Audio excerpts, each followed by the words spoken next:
George stumbled staggered toward him, and his one remaining arm rose toward Bill. The white hand at the end of it hooked into a claw. The nails were dirty and grasping. "Your fault," George whispered and grinned. His teeth were fangs. They opened and closed slowly, like teeth in a bear trap. "You sent me out, and it's all your fault." "No, Georgie!" Bill cried.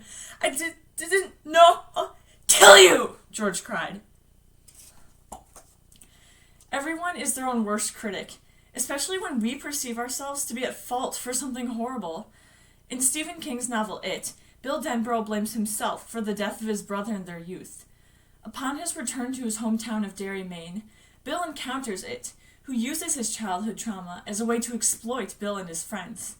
In this selection, Bill confronts It in the sewers, who takes the form of his deceased brother. It, by Stephen King.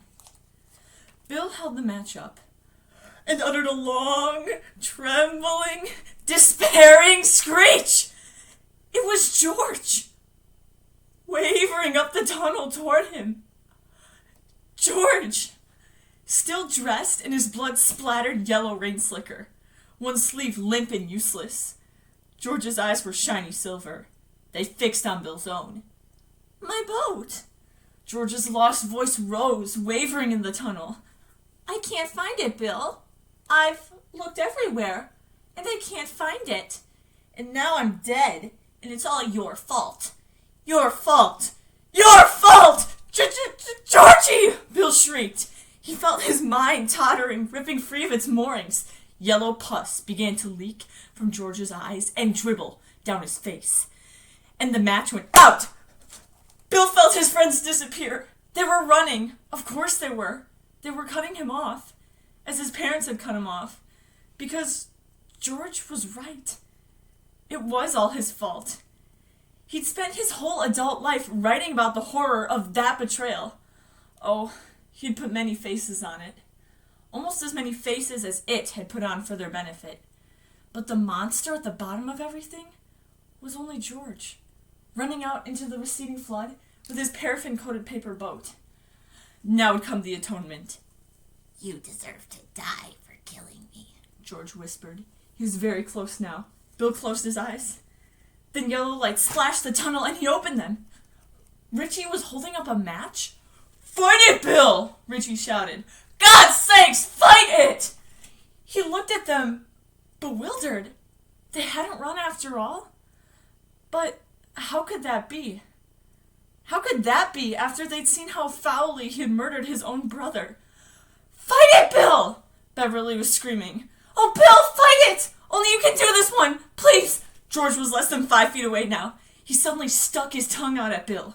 It was crawling with white fungoid growth. Bill stood, mesmerized, watching his brother come toward him. George again? After all these years, it was George in the end, as it had been George in the beginning. Oh yes, he could hear the creak of George's yellow slicker as he closed the distance. Dimly, he heard Beverly shriek. He thrusts his fists, "Bill, please, Bill!" against the posts, and still insists. "We'll look for my boat Together, George said. Thick yellow pus, mock tears, rolled down his cheeks. He reached for Bill and his head cocked sideward, his teeth peeling back from those fangs. He sees the ghosts. He sees the ghosts. He sees. "We'll find it," George said. "It's still down here. Everything floats down here. We'll float, Bill. We'll all float." George's fish-belly hand closed on Bill's neck. "Float." "He thrusts his fist against the post!" Bill cried.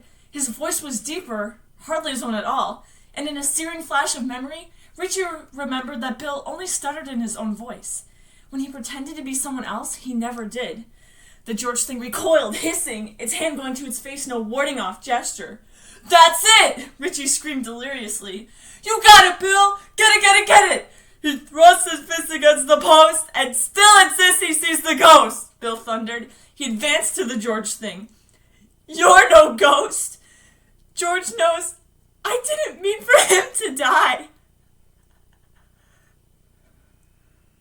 My folks were wrong. They took it out on me, and that was wrong. Do you hear me? The George thing abruptly turned, squealing like a rat. It began to run and ripple under the yellow slicker. It was losing its shape, becoming a Mephorus. Bill leaped at it, and his fingers snagged in the yellow rain slicker. That was no longer a rain slicker. What he grabbed felt like some strange, warm taffy that melted under his fingers as soon as he closed his fist around them. He fell to his knees. Then Richie yelled as the guttering match burned his fingers, and they were plunged into darkness again. Bill felt something begin to grow in his chest.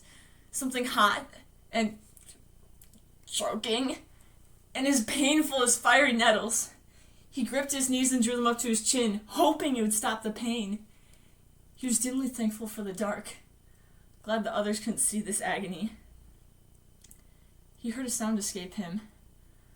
A wavering moan. There was a second, a third. "George! I'm so sorry. I never meant for anything bad to happen." Perhaps there was something else to say, but he could not say it.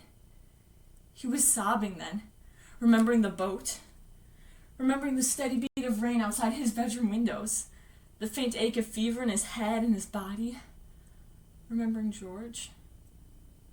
Most of all that. Remembering George. George in his yellow-hooded slicker. "George, I'm sorry," he cried through his tears.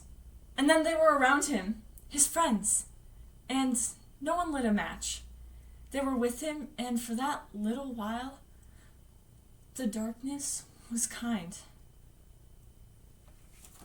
Thank you.